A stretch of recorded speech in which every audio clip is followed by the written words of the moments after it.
윤석열 대통령의 국정 운영에 대해서 물어보았습니다. 부정적 79%, 전문가 10명 중 8명 꼴로 잘못했다고 부정평가했습니다. 특히 윤 대통령의 인사 소통에 대해 전문가들이 극대노를 했다, 이렇게 볼 수가 있습니다. 윤석열 정부 10대 주요 정책에 대해서 물어보았습니다. 부정적 69%, 즉 전문가 10명 중 7명 꼴로 전반적으로 잘못했다라고 부정평가를 하였습니다.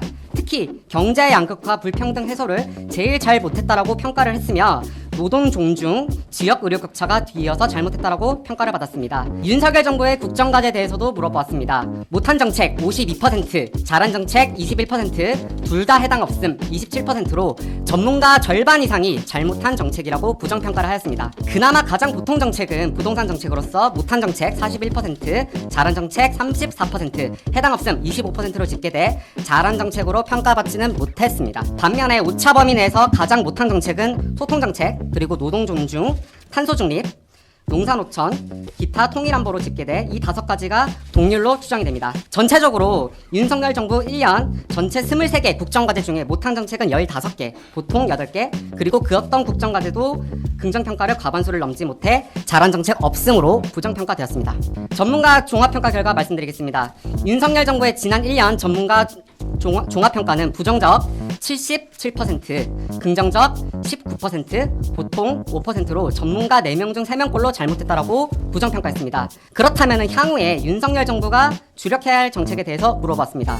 객관식 설문 결과 향후 가장 주력해야 할 정책으로서 경제 양극화 및 불평등 해소를 꼽아 설문조사 2와 동일한 경향을 나타냈습니다. 그 뒤를 이어서 노동 존중, 지역 균형 발전이 뒤를 이었습니다. 그 밖에도 주간식 설문을 물어보았습니다. 무응답자를 제외한 최대 다수가 국익, 경제 외교, 통상이라고 응답해 한일 간의 굴욕 외교 말고 국익 중심의 실리 외교를 하라, 그리고 경제 외교 통상에 힘을 써야 된다라는 공통 의견이 가장 많았습니다. 그 뒤를 이어서 협치, 민주주의, 그리고 국민소통, 그리고 마지막으로 반드시 북한과의 대화를 통해서 한반도 비핵화, 평화 정책을 추진해야 된다라는 의견이 비교적 다수 제기됐습니다. 역대 정부 출범 1년 때와 비교 분석을 하였습니다. 윤석열 대통령은 이명박, 박근혜, 문재인 대통령보다 국정 운영 및 국정 과제에서 역대 정부보다 많이 뒤떨어져 차이를 보였습니다. 결정적으로 윤석열 정부는 국정과제의 정책 수준이 가장 하등한 것으로 나타나 많이 문제가 됐습니다. 끝으로 전문가 종합평가는 문재인, 박근혜 각각 긍정 보통평가를 받았던 것과는 클래스 차이가 확연히 대조가 됐습니다. 반면 이명박 잘못했다라고 부정평가 받았던 것과 윤석열 정부는 상호 유사한 수준으로 평가가 됐습니다.